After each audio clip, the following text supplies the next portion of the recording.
Meus queridos irmãos, quero convidá-los que possamos todos abrir as nossas Bíblias no livro de Apocalipse, no capítulo 2. Nós estamos seguindo as cartas do Apocalipse e hoje é o dia da igreja de Tiatira.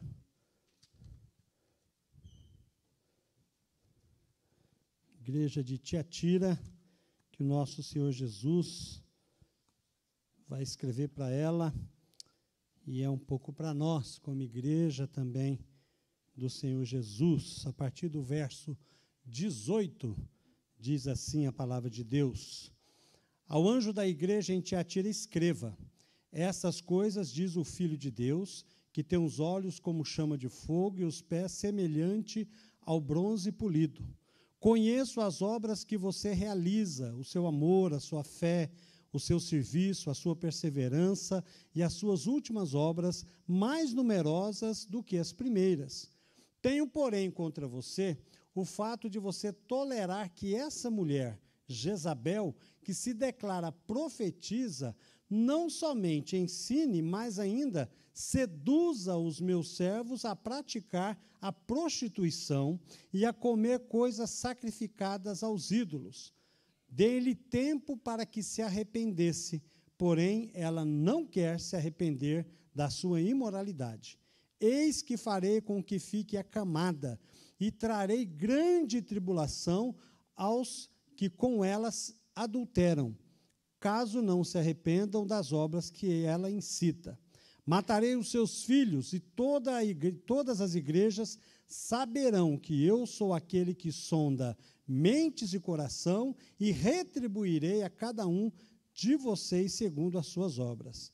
Digo, porém, aos demais de Tiatira, a todos aqueles que não seguem essa doutrina e que não conheceram, como eles dizem, as coisas profundas de Satanás: não porei outra carga sobre vocês, tão somente conservem o que vocês têm, até que eu venha. Ao vencedor que guardar até o fim as minhas obras, eu lhe darei autoridade sobre as nações, e com cetro de ferro as governará e as reduzirá a pedaços como se fossem objetos de barro.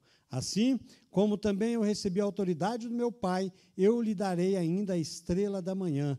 Quem tem ouvidos, ouça o que o Espírito diz às igrejas. Muito obrigado, Senhor, pela tua palavra neste momento. Continua a nos abençoar e falar aos nossos corações, no nome de Jesus. Amém.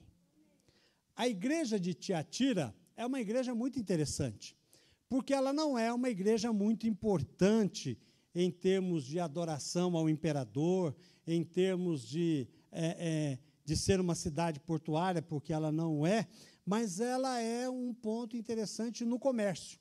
O comércio de Tiatira é muito forte. Ela produzia lã, couro, linho, bronze, havia tintureiros, alfaiates, vendedores de púrpuras e tantas outras coisas. Mas é interessante porque a cidade de Tiatira, existia lá um grêmio, ou vários grêmios, vamos dizer assim, que são associações que cuidava do comércio que ali estava. Aí é que mora o perigo, porque nas festas e nas reuniões dessas associações, aí tinha adoração ao imperador. E não só tinha adoração ao imperador, como também havia muita imoralidade sexual, e ali o povo se reunia para fazer aquilo tudo que eles queriam. E essa era a dificuldade da igreja que estava inserida neste contexto, porque a igreja teria que lutar contra isso. Muitos dos crentes trabalhavam na área do comércio.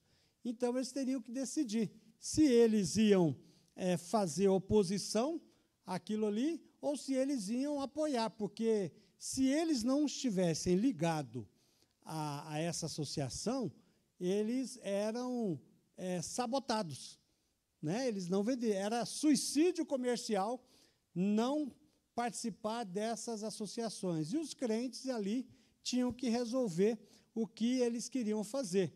E, claro, existia uma mulher né, reconhecida aqui com o comportamento de Jezabel, fazendo o que Jezabel fez com o povo de Israel, querendo dominar, ensinando algo errado para o povo de Deus, para que pudesse, então, vir a pecar. E é nesse contexto que a igreja de Tiatira está inserida.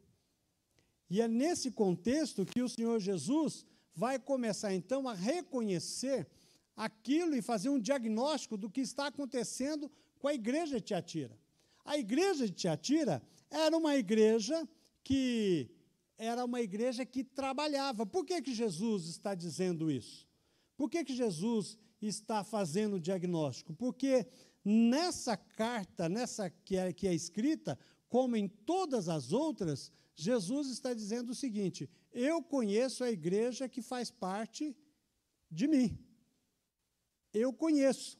Ele anda no meio da igreja, ele conhece cada pessoa da igreja, ele sabe o coração de cada um. Por exemplo, nós estamos neste culto aqui, eu tenho certeza que Jesus está aqui.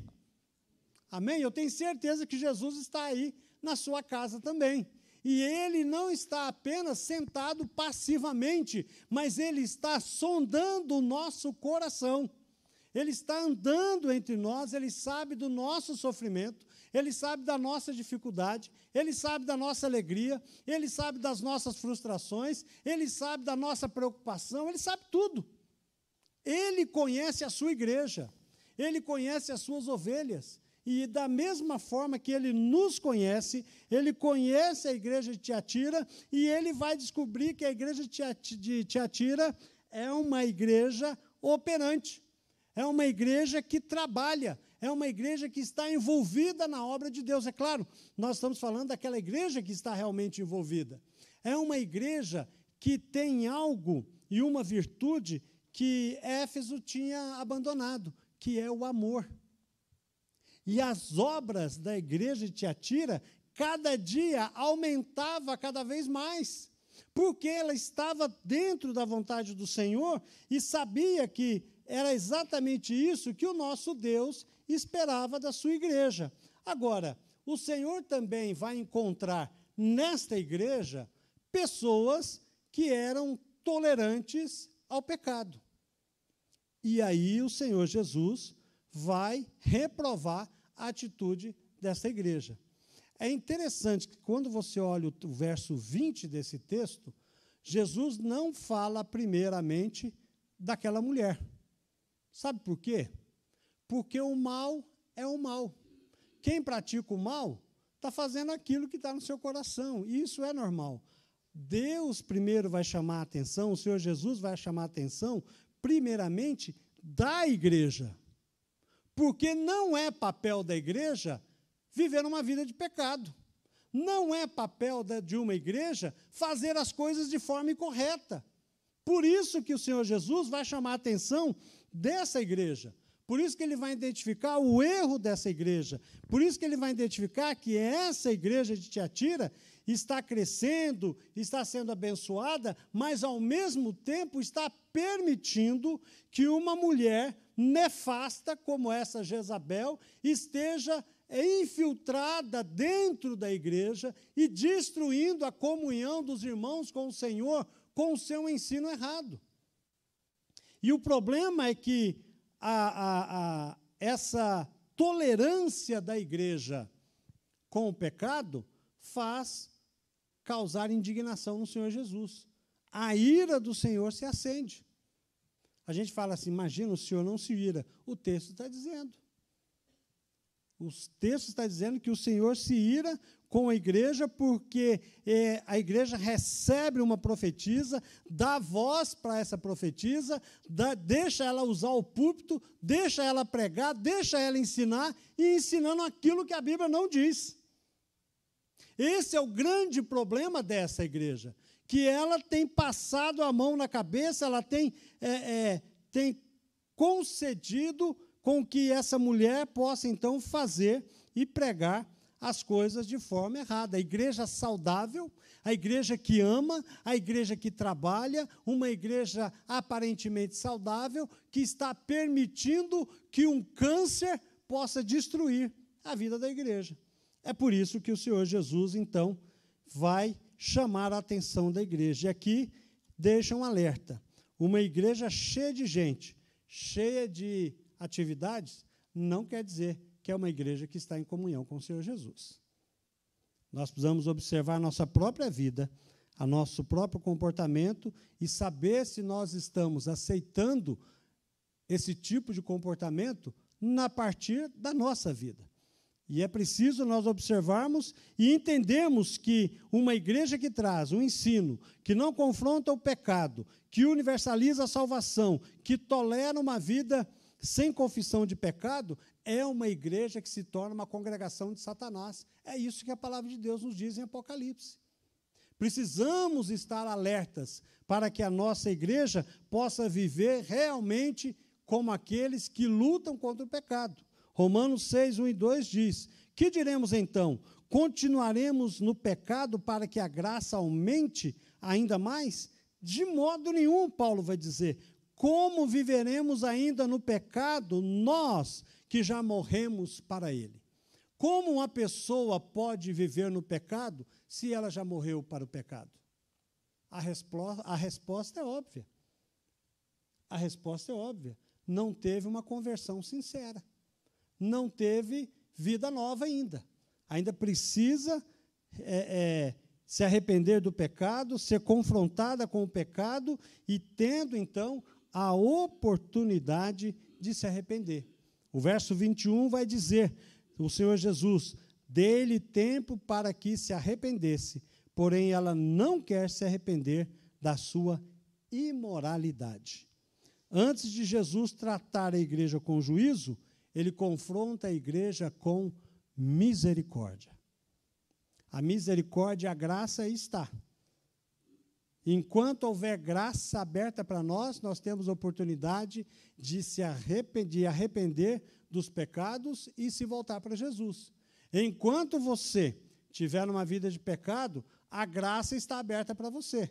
Deus está chamando você, Deus está convidando você a fazer um exame no seu coração, pedir perdão a Deus, se arrepender do seu pecado e voltar para a comunhão em Jesus. E isso é para todos nós que precisamos fazer um exame do nosso próprio coração. Aqui o Senhor está dirigindo a carta a uma igreja onde há crentes fiéis, mas também a uma igreja onde há pessoas que não querem se arrepender, pessoas que continuam vivendo uma vida de pecado. Cada dia é tempo de graça, é uma oportunidade que nós temos de voltar para Deus. E o Senhor Jesus, então, vai trazer a disciplina. E a disciplina é amor. A maior expressão de Deus para nós, quando nós estamos em pecado, é a disciplina em nós. E Jesus vai dizer que ele dá tempo para que a pessoa possa se arrepender. E ele vai transformar aquilo que era um leito de adultério num leito de sofrimento. Ele vai transformar aquilo que era prazer do pecado em objeto de disciplina. E ele vai fazer com que esta pessoa que está sendo acusada, essa mulher e aqueles que estão naquele caminho, Deus está usando todos os recursos para levar a pessoa faltosa ao arrependimento. É exatamente isso que o Senhor Jesus está fazendo com a igreja de Tiatira.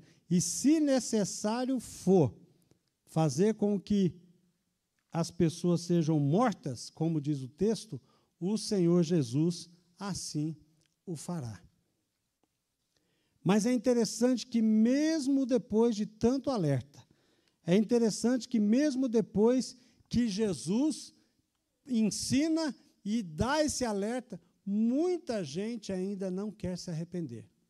Muita gente prefere andar no pecado, não acredita nesse juízo, as pessoas fecham a porta da graça para ela. E quando alguém fecha a porta da graça, sabe o que ele está fazendo? Ele está zombando da paciência de Deus. Deus é longânimo.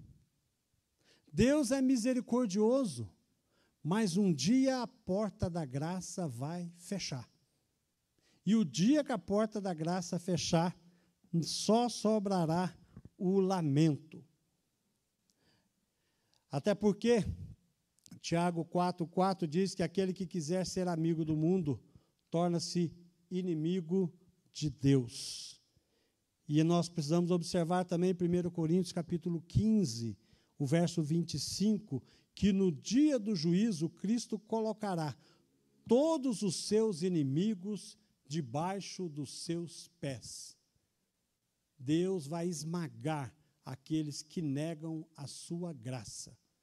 E nós precisamos observar e ensinar e viver de forma fiel ao Senhor, porque lá também, mesmo existindo uma apostasia, mesmo existindo um grupo de pessoas que negavam a fé, mesmo pessoas que seguiam o ensino de Jezabel, estavam felizes, confortáveis com a vida que ele estava levando, mesmo assim, existia um grupo fiel, um grupo que aprendeu que o jugo de Cristo é suave e leve, que os mandamentos de Deus não são penosos, e ser crente é ser verdadeiramente livre.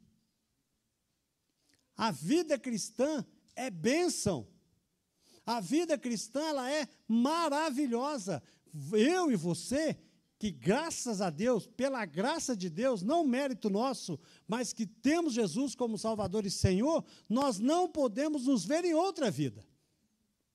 Nós sabemos disso, que essa vida, a vida que segue a Jesus, é duro, é penosa, não é fácil, mas é abençoadora.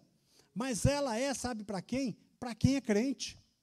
Porque para quem não é crente, não é.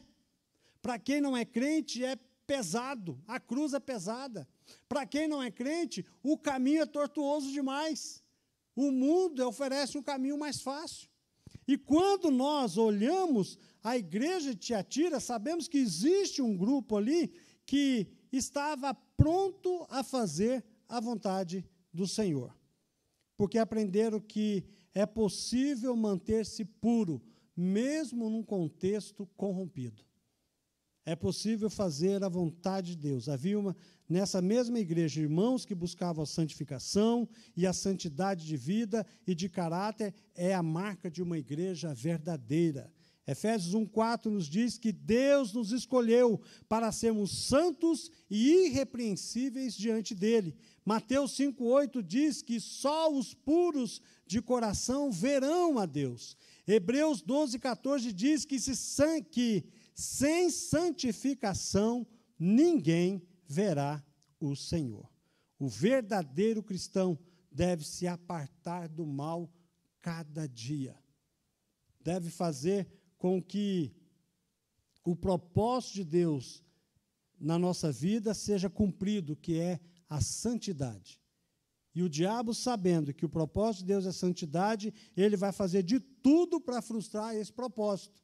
Como? Satanás está sempre procurando induzir os crentes a pecar. Ele vai usar o anticristo para esmagar a igreja pela força. Ele vai usar o falso profeta para perverter o testemunho da igreja pelo mal. Se o diabo não pode destruir a igreja, ele tentará corrompê-la pelo pecado.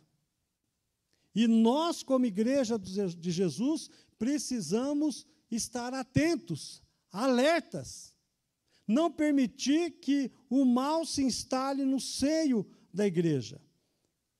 Até porque, se nós observarmos o verso 25, enquanto muitos estão procurando no mundo coisas para satisfazer o seu coração, enquanto muitos estão procurando no mundo prazeres que vai trazer alegria, compactuando com as coisas deste mundo, o verso 25, o Senhor Jesus nos diz: tão somente conserve o que vocês têm, até que eu venha. O que significa isso?